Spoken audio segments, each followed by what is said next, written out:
في الفيديو ده هنشرح استخدام لِسْب الأعمال الحسابية على برنامج الأوتوكاد، يعني لو حابب إن أنا أجمع أو أطرح أو أضرب أو أقسم على برنامج الأوتوكاد، فباستخدام اللِسْب ده أقدر إن أنا أعمل كل العمليات الحسابية دي. الأمر هنا محتاج إن أنا أستورد لِسْب، فباجي هنا على الcommand line وأقول له upload، وبعدين هنا باعمل browse، باروح هنا على اللِسْب بتاعي اسمه text mass، باقول له load، وبعدين أقول له close. دلوقتي بقى موجود عندي اللِسْب، لو أنا حابب أستخدمه باكتب هنا ال3 حروف دول TMA. مثلًا أنا هاجي أكتب TMA، هنا بيقول لي حدد أنت عايز تعمل إيه، عايز تجمع والّا عايز تطرح والّا عايز تقسّم والّا عايز تضرب. آآ فرضًا إن أنا عايز أجمع، فباقول له add، وهنا باكتب له الرقم اللي أنا أو القيمة اللي أنا عايز أجمعها، مثلًا أنا عايز أجمع 3/10، باقول له enter، بيقول لي بعد كده حدد الoption.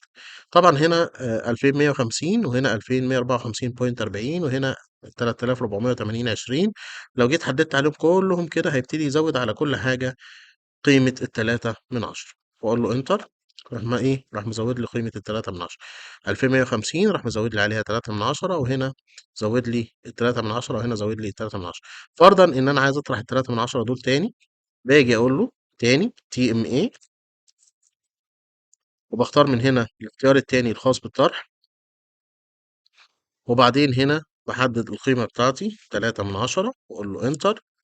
هنا بيقول لي ال3/10 اللي أنت عايزها دي، أنت عايز تطرحها من الرقم ده والّا عايز تطرح الرقم من ال3/10، فلازم تحدد له A والّا B.